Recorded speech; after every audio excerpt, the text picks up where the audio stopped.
Bien, saludos a todos, sean todos bienvenidos. Esto acaba de comenzar y esto es Moisés Gospel Lab, el laboratorio bíblico, así que les damos la bienvenida por acá, por mi canal.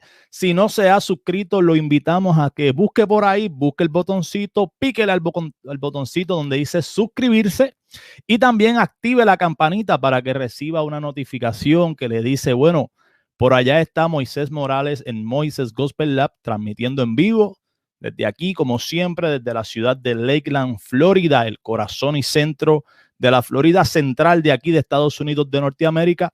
O Moisés Morales ha subido algún otro material, algún video nuevo a su canal.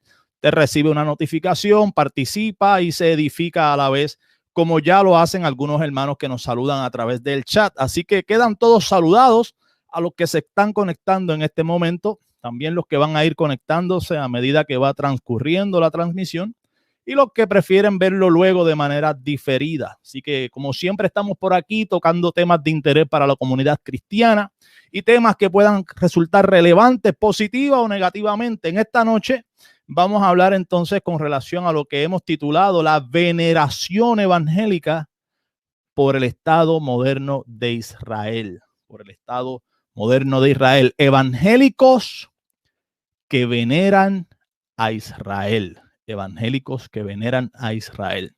Así que entendiendo el reto que presenta únicamente el título, ya que cualquier persona pudiese levantar un argumento y decir, bueno, Moisés Gospel Lab, me parece que estás exagerando un poco y me parece que estás levantando un muñeco de paja, porque realmente no hay evangélicos que entren en veneración a Israel. ¿Okay? Así que nos corresponde a nosotros probar que la práctica que estamos viendo de manera significativa en muchísimas iglesias y en un gran sector del pueblo evangélico hoy día realmente entra en lo que es venerar, un tipo de veneración y que pues es en particular con relación al Estado moderno de Israel. Así que vamos a entrar rápidamente a dar una definición de lo que es venerar, de lo que es veneración. Veneración es el acto y resultado de venerar, rendir culto, respetar al máximo a algo o a alguien. El concepto que procede del término latino veneratio suele utilizarse en el ámbito de la religión. ¿Ok? Por ejemplo, en lo que corresponde a la Iglesia Católica Romana, donde se usa diferentes tipos de imágenes, diferentes tipos de reliquias, hacen un tipo de exhibición y los creyentes pasan a la plaza o pasan al lugar a rendir su veneración, ya sea a la imagen, a la memorabilia, a la reliquia o a cualquier otro tipo de objeto. También puede ser a una persona cuando van cardenales o cuando va, por ejemplo, el Papa o algún representante de la iglesia y los creyentes pasan a rendir su veneración. ¿Ok? La veneración se destina a las divinidades, a los santos, pero también, pero también a aquellos objetos que los representan o que funcionan como símbolos, inclusive la cruz pudiese representar en un momento dado, pudiese utilizarse para venerar únicamente la cruz, basado en lo que representa esa cruz, no tomándolo quizás como un simbolismo o como un mensaje, sino que se pudiese caer en veneración al objeto per se. ¿Ok? Esa actitud se exterioriza a través de rituales y ceremonias como procesiones, en el caso del catolicismo romano, el acto de tocar, el acto de besar, el acto de cargar, el acto de utilizar algún objeto o escultura. Y en numerosos rincones del planeta, la veneración religiosa es parte fundamental de la vida de muchos de sus ciudadanos, de muchísimos de sus ciudadanos. independientemente de cuál sea la fe que puedan profesar. Así que ahí tenemos básicamente una definición bastante simple, llana, de lo que se considera venerar, que es veneración. Y basados en esta definición, que nos puede proveer un diccionario cualquiera, simple. Usted va, busca en el internet veneración, venerar, el acto de venerar, qué es veneración, y va a encontrar este tipo de significado y este tipo de definición. Cuando utilizamos esa definición, esos significados, y los traemos a comparación con lo que estamos viendo hoy por hoy, dentro de un gran sector del pueblo evangélico, no cabe duda, al menos a mí no me cabe la menor duda, de que un gran sector del pueblo evangélico ha entrado en total veneración con el Estado moderno de Israel. ¿Por qué? Bueno, porque las descripciones, las definiciones de veneración me habla de objetos, me habla de tocar, de cargar, de besar, de crear algún afecto emocional con alguna carga religiosa en cuanto a un objeto en particular, ya sea un simbolismo, ya sea una representación, hay allí una carga religiosa en la que la persona es ligada sentimental, emocional, quizás hasta espiritualmente a este objeto. Y yo, sin lugar a dudas, tengo que aceptar y reconocer que hoy por hoy, dentro de un gran sector del pueblo evangélico, estamos viendo esto. Por un lado, la iglesia evangélica en gran parte critica al catolicismo romano y dice que el catolicismo romano adora imágenes, que adora santos, que adoran a María, que adoran vírgenes, santos, imágenes. A lo que el catolicismo romano entonces le responde defendiéndose y dice: nosotros no adoramos a esos santos, nosotros los veneramos. Nosotros no adoramos esas imágenes, nosotros no las adoramos.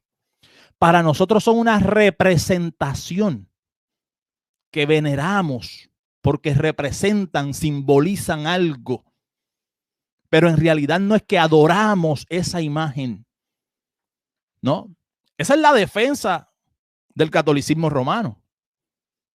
Y si entramos a la definición de venerar y damos por válida la defensa del catolicismo romano, entonces tenemos que llegar a la conclusión de que dentro del pueblo evangélico hay un gran sector que ciertamente no adoran a Israel, no adoran al Estado moderno de Israel, no adoran el shofar, no adoran los mantos de Israel, no adoran las memorabilias de Israel, la menorá, el arca del pacto.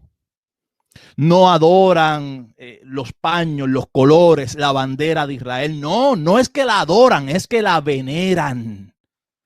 Se está dando una veneración. Se venera. Y nos hemos llenado. Ciertamente esto es algo o sea, yo no creo, es incuestionable, yo no creo que realmente una persona que sea honesta, que sea sincera y que tenga dos dedos de frente, sus ojos muy abiertos a la realidad de lo que está sucediendo hoy día dentro del pueblo evangélico, sea capaz de negar esta realidad.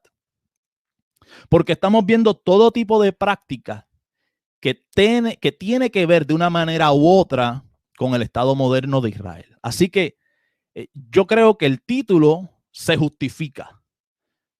La práctica es veneración. No es un respeto, no es un cariño especial, no es un amor especial.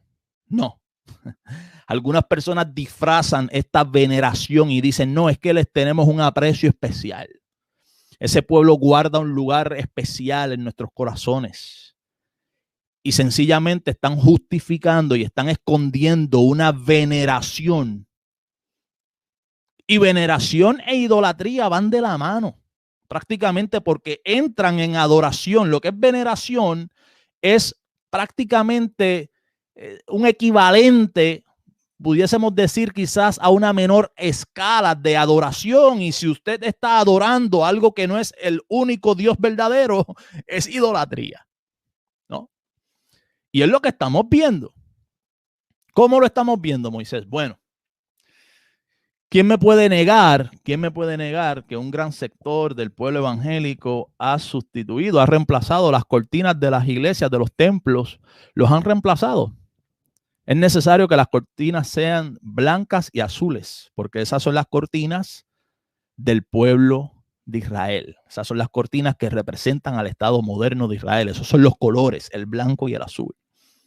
Es muy difícil que hoy día usted no vea un púlpito de una iglesia evangélica o inclusive canales de YouTube donde usted ve cientos y miles de pastores y predicadores que usted los ve predicando, y ahí en el escritorio o como parte del background, así como yo tengo por aquí la bandera de Estados Unidos porque es el país donde vivo, donde nací, donde vivo, pues de la misma manera ellos tienen por allí, usted ve una bandera de Israel, allí se ve un chofar, allí se ven las cortinas con los colores de la bandera de Israel, allí se ven memorabilias de la menorá, allí se ven memorabilias del arca del pacto. Y es muy difícil, muy difícil que usted encuentre predicadores evangélicos, pastores evangélicos, que de alguna manera, porque como dice la palabra, un poquito de levadura va leudando toda la masa, no tengan esta inclinación con Israel. Entonces, ciertamente existe esta veneración hacia Israel, hacia el pueblo o el Estado moderno de Israel dentro del sector evangélico. Así que consideramos que hay un problema.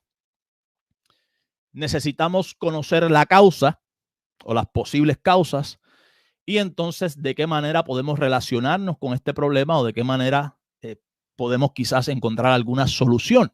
Bien, identificando el problema, podemos hablar de identidad. Esto se debe a una falta, una carencia de identidad en el pueblo cristiano. Hay muchos cristianos que en realidad no saben quiénes son en Cristo Jesús.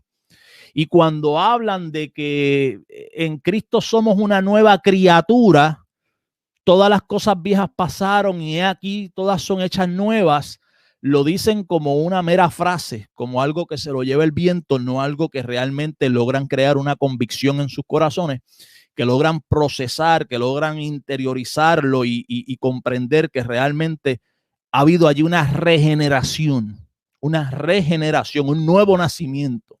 Hay una criatura real que ha sido engendrada por el Espíritu, que ha sido engendrada por Dios, que no ha sido engendrada por voluntad de varón y de mujer, sino que ha sido engendrada por el Espíritu de Dios. Pero es una criatura real, es la simiente de Dios que permanece en el creyente, ¿no?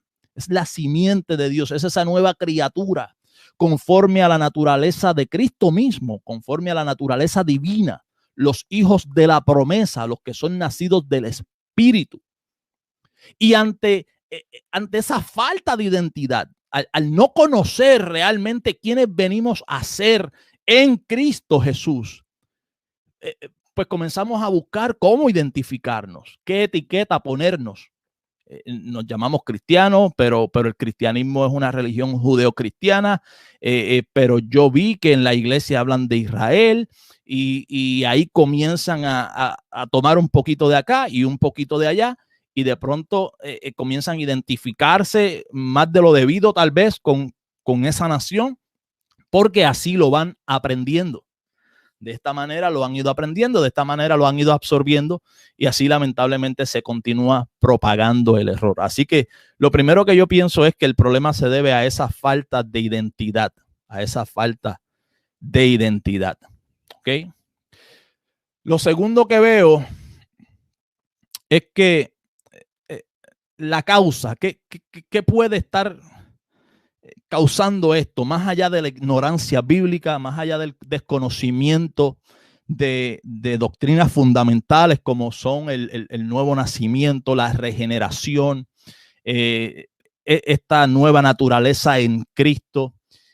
Yo creo que pues el movimiento, por así decirlo, el movimiento de las raíces hebreas, un movimiento que ha ganado muchísimo terreno dentro del pueblo evangélico. También el movimiento mesiánico, judío mesiánico, y el movimiento también de los nazarenos, que es otro movimiento parecido al mesiánico judío, al judío mesiánico, pero tienen sus distinciones también. Han estado influenciando, han estado bombardeando prácticamente, se han infiltrado dentro de un gran sector del pueblo evangélico y han venido arrastrando todo este tipo de cosas. Y pues lamentablemente una gran parte del pueblo evangélico ha sido presa, ha sido víctima de estas enseñanzas que muchas veces estos movimientos traen. ¿Por qué? Precisamente por lo que señalábamos. Les falta identidad. Ellos en realidad no saben todavía quiénes son en Cristo, y cualquier viento de doctrina, cualquier movimiento llega con unas ideas, con unas cosas que parecen un tanto lógicas, y son arrastrados por estos movimientos, ¿no? Son arrastrados por el movimiento judío mesiánico y son arrastrados por el movimiento de raíces hebreas, ¿ok? Creo que es sumamente importante señalar que para mí, aparte del movimiento de las raíces hebreas y aparte del movimiento judío mesiánico, que sin lugar a duda ha causado estragos, en el pueblo evangélico, quiero señalar también como causa de todo esto el dispensacionalismo en parte.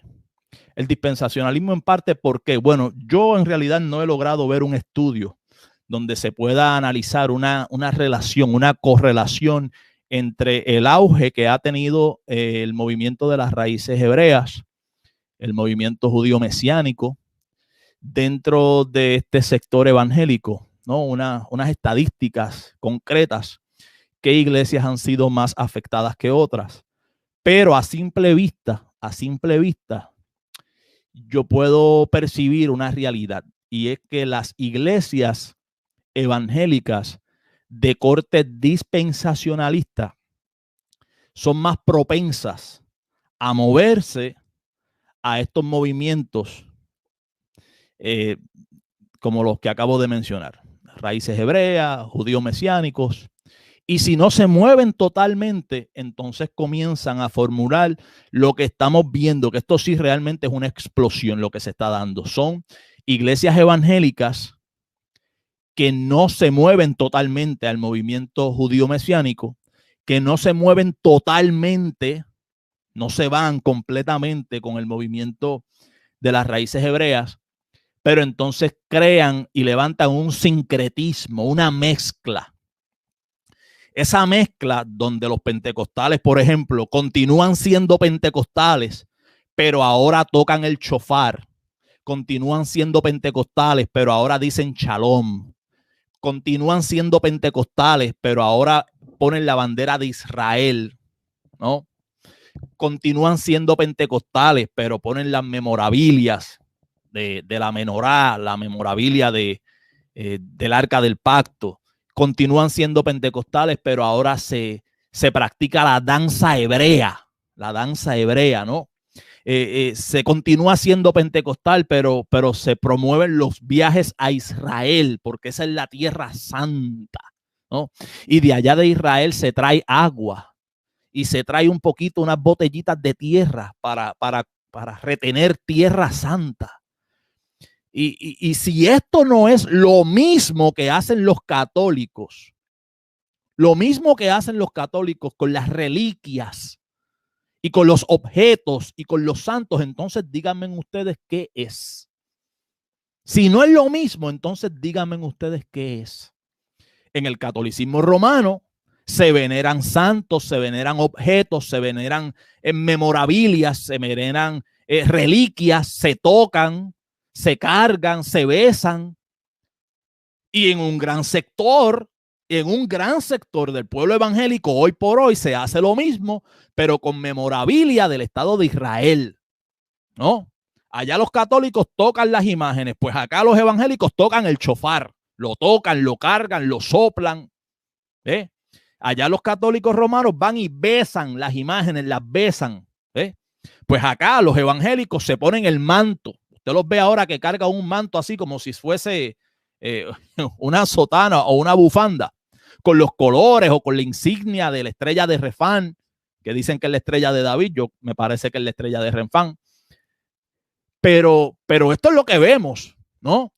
Ahora usted no le puede decir quizás que ellos están entrando en veneración, pero si somos honestos y tomamos la definición de lo que es venerar, la definición de un diccionario, no la definición de Moises Gospel Lab, la definición de un diccionario, cualquiera, el de su preferencia, ¿ok?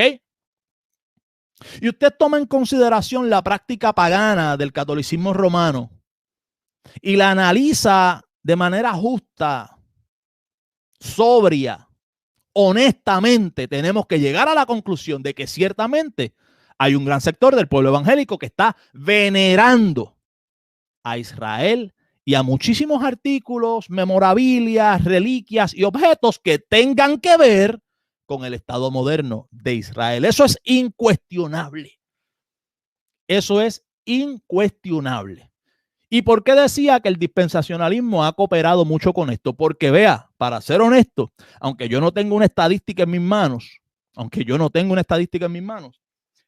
yo no veo iglesias, por ejemplo, iglesias de corte reformado. Yo no veo las iglesias reformadas, presbiterianas, luteranas, anglicanas, entrando en este sincretismo de estar tocando chofares, de estar cargando mantos de Israel, de estar preparando viajes para Tierra Santa, de estar rindiéndole este homenaje y esta veneración al Estado moderno de Israel. Yo no lo veo. No lo veo. Esa es la realidad. Muchas iglesias bautistas fundamentales, tal vez las que son dispensacionalistas. Cuando vamos al movimiento o a la teología dispensacionalista, prácticamente podemos decir que el dispensacionalismo de cierta forma pavimenta el camino, prepara el camino para que todos estos movimientos judaizantes hagan estragos dentro del pueblo evangélico. ¿Por qué, Moisés? Bueno, porque yo siempre he dicho, los que me conocen y saben que yo he dicho que el dispensacionalismo es técnicamente, repito, técnicamente, no explícitamente, no abiertamente, pero cuando se analizan unos elementos muy particulares del dispensacionalismo, esto es personal, llego a la conclusión de que técnicamente es judaizante. Y el dispensacionalismo siempre ha de tener prioridad o ha de tener un estado superior a la raza, a la etnia, a la nación de Israel en relación a las demás naciones y pueblos del mundo, indiscutiblemente, porque esa es básicamente su base prioritaria, su fundamento principal. Eso es un sine qua non en el dispensacionalismo. Sin una cosa no existe o sobrevive la otra, ¿no? Y en el dispensacionalismo, desde pequeño hemos estado aprendiendo y hemos estado escuchando qué cosa. Que ese pueblo que está allí, que esa nación que está allí es el pueblo de Dios. Esa gente son el pueblo de Dios. Y muchas veces no se nos explica en cuanto al remanente de Israel, en cuanto al Israel según la carne, en cuanto al Israel espiritual, por así decirlo. Sino que se nos dice que ese pueblo es el pueblo de Dios. Y ya, y usted crece creyendo que esa gente, esa raza, son el pueblo de Dios. Ellos son especiales en el mundo. Ellos son, tienen esa, por así decirlo, esa marca divina. Son el pueblo de Dios, ¿no? Y eso se lo enseña a usted, ¿quién? El dispensacionalismo. Y muchísimas de las iglesias dispensacionalistas sus viajes favoritos de los pastores o de los líderes o de los que pueden, ¿no? Porque son un poco costosos. ¿Son para dónde? Para Israel. Tienen que ir a dónde? A Tierra Santa, ¿no? De la misma manera que los católicos romanos, pues quizás sueñan con ir a la Plaza de San Pedro, pues asimismo, allí hay un grupo, un sector evangélico que sueña con estar en Israel, allí en ese Jerusalén terrenal, ¿no? En ese Jerusalén que está allí, que como Pablo dice, que vemos allí, que está ahí en Arabia, que es terrenal, que está en esclavitud, ¿no? Pero el dispensacionalismo, como ve que allí hay un pueblo de Dios y como hasta de cierto punto se puede decir, ¿no?, que van preparando ese camino para la veneración, pues allí se sueña con ir a Israel, a Tierra Santa. ¿Y cuántas cosas no vemos? ¿Cuántas cosas no vemos?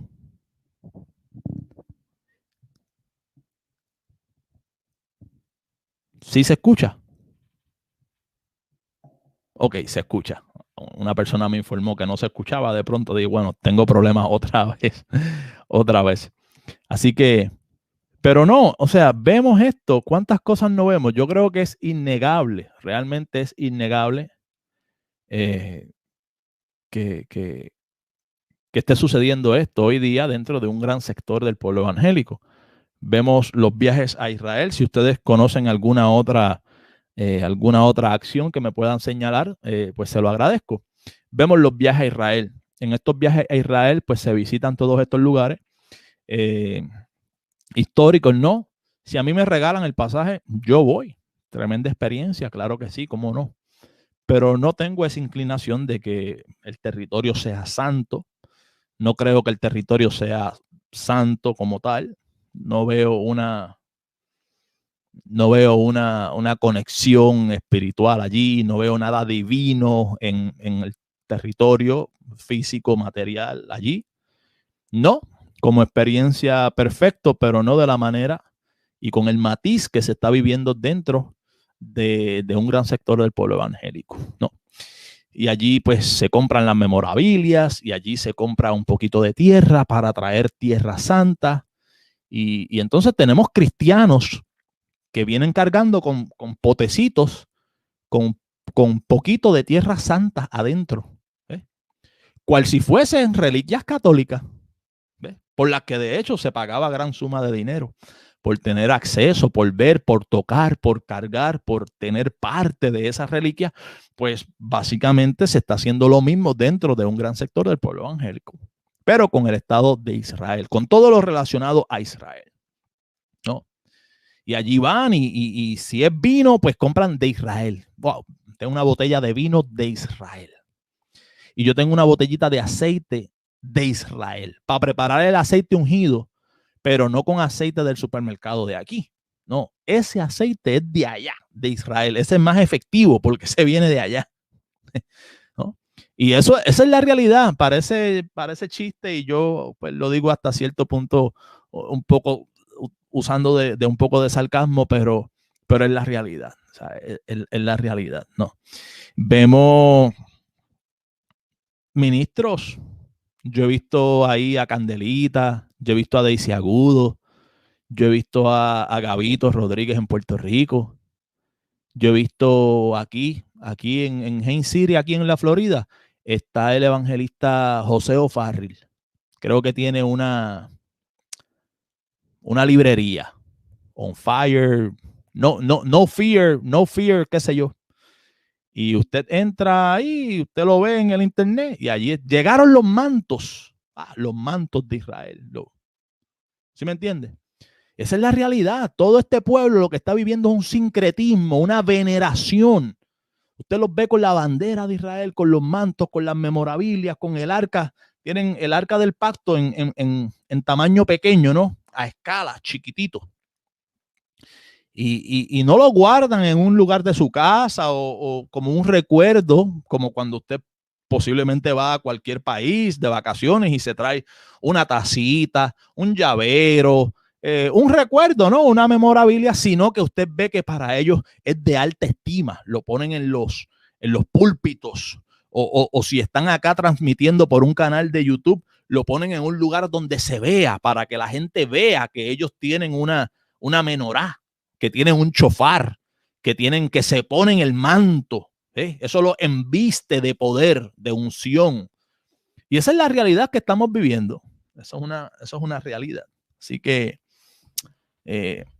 creo que el dispensacionalismo en parte ha sentado las bases, ha pavimentado el camino para que todos estos otros movimientos judaizantes pues hagan estragos con el pueblo, porque para el dispensacionalismo el judío siempre está en un nivel privilegiado, Allí se patrocinan y desde pequeños se están hablando de los viajes a Israel.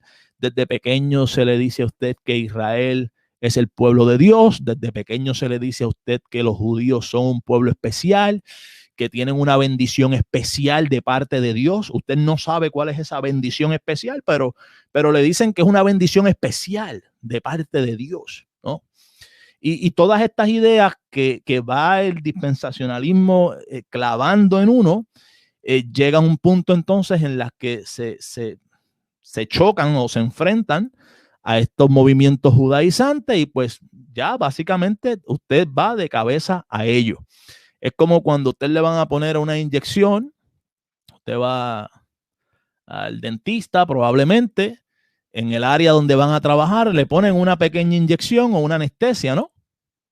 Y luego entonces le hacen la incisión o le ponen la inyección o le hacen la extracción de la pieza que tengan que trabajar. Bueno, de igual manera el dispensacionalismo es esa anestesia. Esa anestesia es el dispensacionalismo. El dispensacionalismo ha estado anestesiando por décadas a un gran sector del pueblo evangélico con relación a Israel, cómo se van a relacionar con la nación de Israel, con el Estado moderno de Israel. Y bueno, allí pues también dentro del dispensacionalismo se eleva esta imagen de Israel. Es el otro pueblo de Dios, es el reloj profético de Dios, es el pueblo especial, es el pueblo escogido. Hay que estar pendiente a Israel y bendecimos Israel. Y en días pasados, cuando se dio el conflicto de 11 días entre Israel y una célula terrorista, vimos que las redes sociales pues manifestaban eso precisamente. Todo este sector dispensacionalista pues se desbordaba. Israel es el pueblo de Dios y haciendo todo tipo de comentarios. Entonces, de esa manera el dispensacionalismo ha venido a hacer esa anestesia que va preparando el camino, que va durmiendo las mentes para cuando llegan estos movimientos de las raíces hebreas, cuando llega el movimiento judío mesiánico a las iglesias evangélicas, pues ya no le están hablando de un idioma diferente.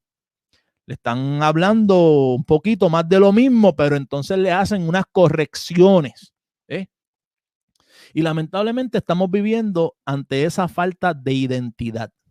Cristianos evangélicos que no saben quiénes son en Cristo Jesús y que lamentablemente lo que han caído es en un sincretismo donde se venera al Estado moderno de Israel, donde se veneran los objetos que tienen que ver con el Estado moderno de Israel, donde se tocan, donde se cargan, donde se predica con ellos, porque proveen supuestamente un tipo de embestimiento. Usted está embestido cuando usted se pone ese manto de Israel con los colores de Israel y con la bandera de Israel. Eso usted en ese momento está embestido con ese manto. Eso le da una unción diferente, una unción superior, ¿no? Y todo este tipo de sincretismo es lo que estamos viviendo lamentablemente. Así que vamos a tomar una breve pausa para entonces entrar en la parte final de esta intervención. ¿Ok?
Bueno, ya nos hidratamos, tomamos un poquito de agua y entonces vamos a proseguir saludando a todos los hermanos que se han conectado y que también siguen conectándose, así como a los que más adelante puedan ver el video de manera diferida. Así que vamos a pasar entonces rápidamente a compartir un poco de Biblia,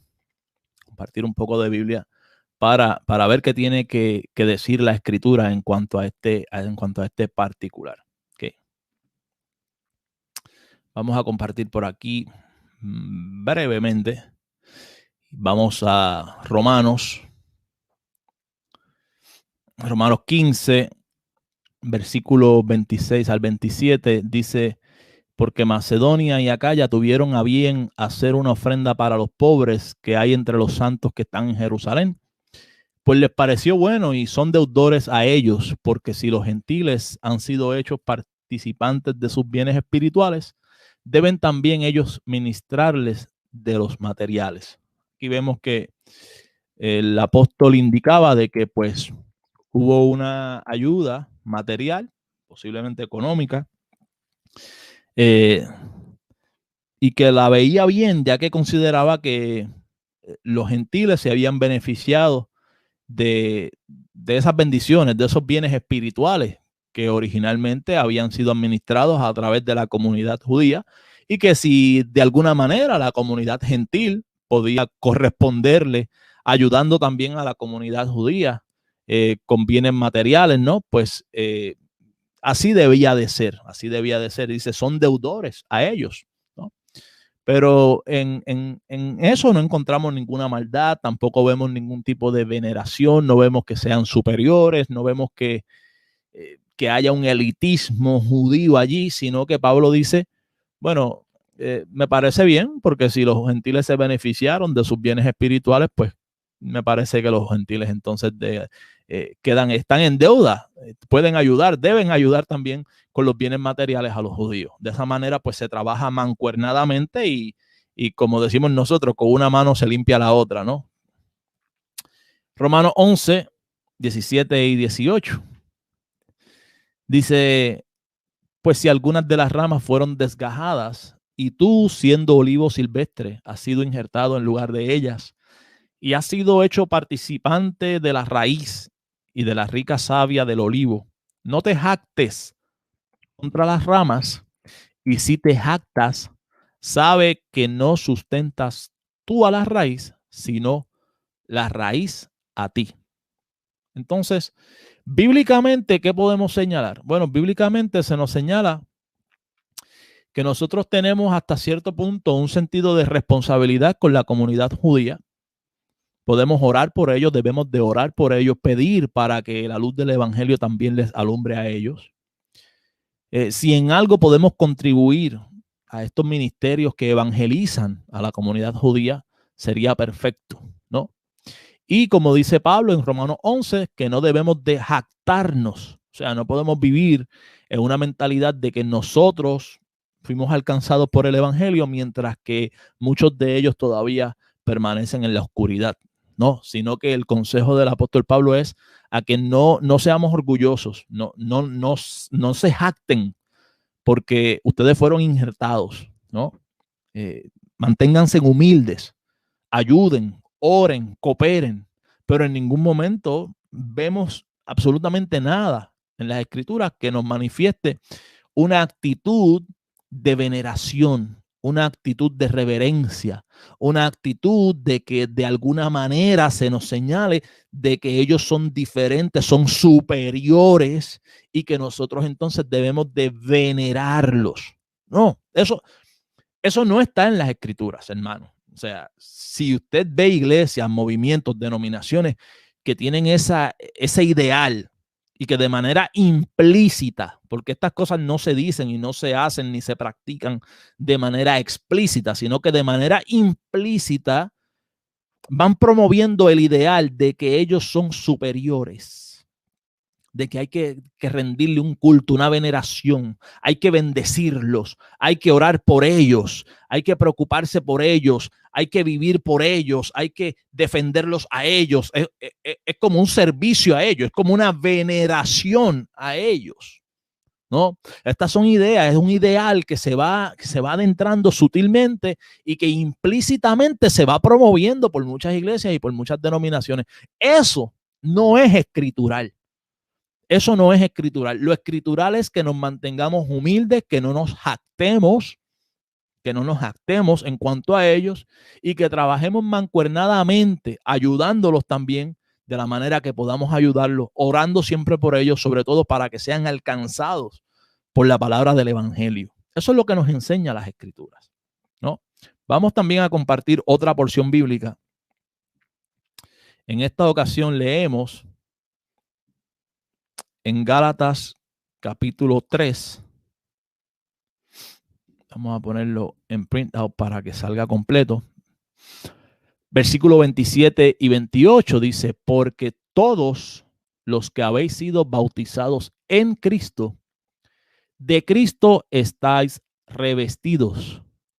Ya no hay judío ni griego, no hay esclavo ni libre, no hay varón ni mujer, porque todos vosotros sois uno en Cristo Jesús. No hay judío ni griego. Ya se acabaron las diferencias raciales. Terminaron. Somos lo mismo, somos uno en Cristo Jesús. Efesios 2, versículo 11 al 16. Esta porción bíblica yo la recomiendo para que usted en su casa la lea, la repase, la guarde, la marque y la tenga muy en cuenta porque trae una enseñanza sumamente importante. Todo el capítulo 2 de Efesios es sumamente importante. Yo creo que es uno de esos capítulos fundamentales para comprender y entender de qué manera nosotros debemos de relacionarnos con el pueblo de Israel, de qué manera entonces debe de en nosotros realizarse la idea de quiénes somos y cómo quedan las cosas con relación a Israel, los gentiles, los creyentes, los no creyentes, cómo queda la cosa, ¿no? Dice el capítulo 2, versículo 11 al 16. Por tanto, acordaos de que en otro tiempo vosotros los gentiles, en cuanto a la carne, erais llamados incircuncisión por la llamada circuncisión hecha con mano en la carne. En aquel tiempo estabais sin Cristo, alejados de la ciudadanía de Israel y ajenos a los pactos de la promesa, sin esperanza y sin Dios en el mundo. Pero ahora en Cristo Jesús, vosotros que en otro tiempo estabais lejos, habéis sido hechos cercanos por la sangre de Cristo, porque Él es nuestra paz, que de ambos pueblos hizo uno, derribando la pared intermedia de separación. Esa pared no se levanta más nunca. Aboliendo en su carne las enemistades, la ley de los mandamientos expresados en ordenanzas, para crear en sí mismo de los dos un solo y nuevo hombre, haciendo la paz y mediante la cruz reconciliar con Dios a ambos en un solo cuerpo, matando en ella las enemistades. Así que ahí está la definición bíblica de cómo quedaron las cosas, si hay un pueblo, si hay dos pueblos, si hay una comunidad, si hay dos comunidades. Oremos por el Estado moderno de Israel, oremos por todas las naciones del mundo, oremos por los ministros, por los evangelistas, por los misioneros que hay diseminados a través de todas las naciones del mundo, haciendo un esfuerzo por regar la semilla del evangelio. Sobre todo en Israel, pues por las peculiaridades políticas y tantas circunstancias que rodean esta nación y que pues realmente es necesario tomarlas en consideración a la hora de evangelizar, creo que inclusive hasta un poco más difícil. Así que debemos de orar para que el evangelio avance en el estado moderno de Israel, pero realmente esta práctica que ha llenado, que ha infiltrado, que ha infectado, prácticamente no sabría decir qué porcentaje, pero es un porcentaje muy alto, muy elevado del pueblo evangélico. Pareciera que esto es una fiebre, o sea, que esto es lo que está de moda. Hablar en el lenguaje, decir palabras hebreas, Yeshua, Hamashiach, Ruach, Hadokodech, Shalom, vestirse con memorabilia, objetos, colores de Israel, banderas de Israel. El toque del shofar en las iglesias, ya se hacen ceremonias para tocar el shofar.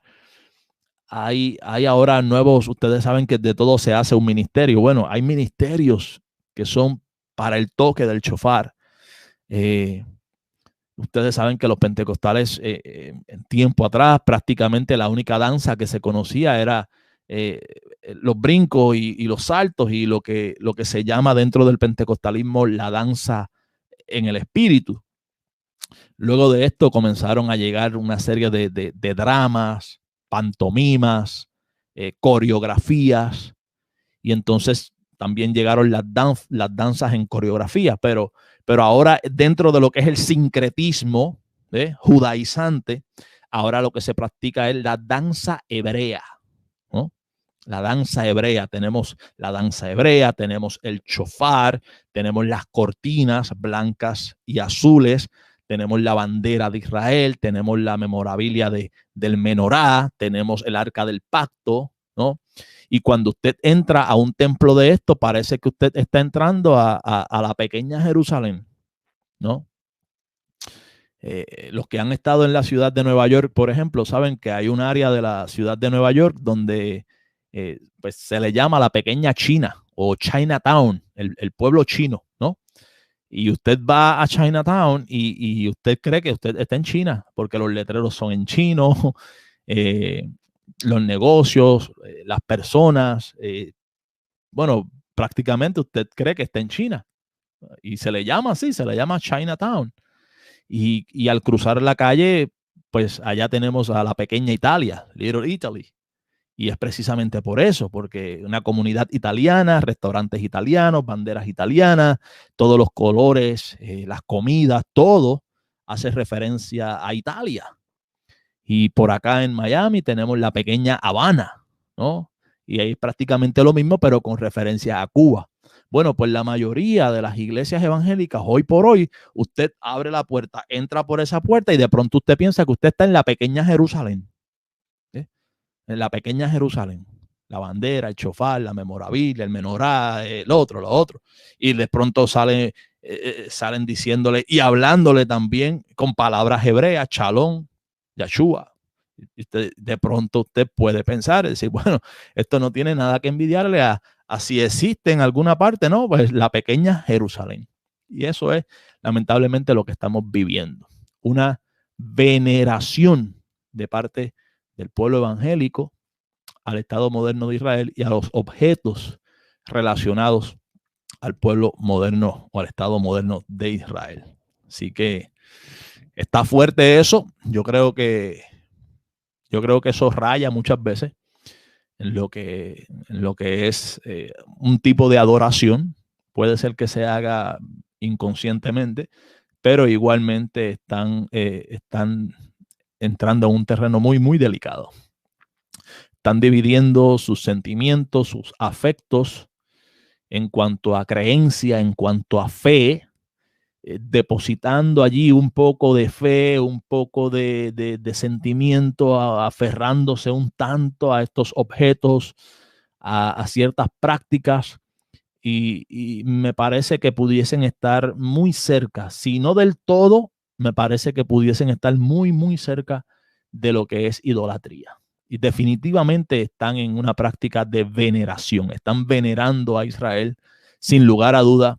Dentro de un gran sector del pueblo evangélico se venera al pueblo, al Estado moderno de Israel, y se veneran todos los objetos y cualquier cosa que tenga que ver con el Estado moderno de Israel, sin lugar a dudas. Así que esto ha sido todo por hoy. Esperamos, ¿verdad?, que de alguna manera ustedes reflexionen en cuanto a esto, tomen a consideración lo que dice la Escritura con relación a este tema, quiénes somos en Cristo.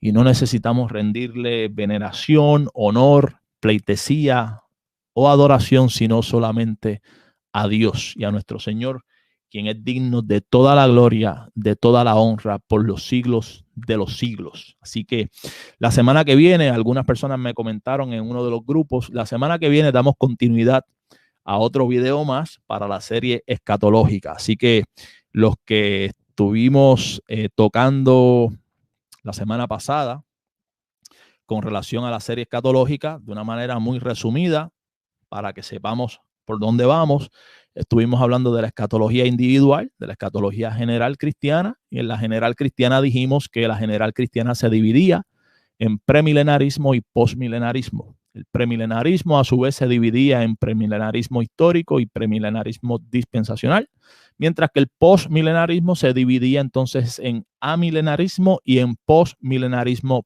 per se. Ahí tenemos las 4 escuelas. También dijimos que se utilizaban diferentes lentes de interpretación para la escatología y para analizar la escatología.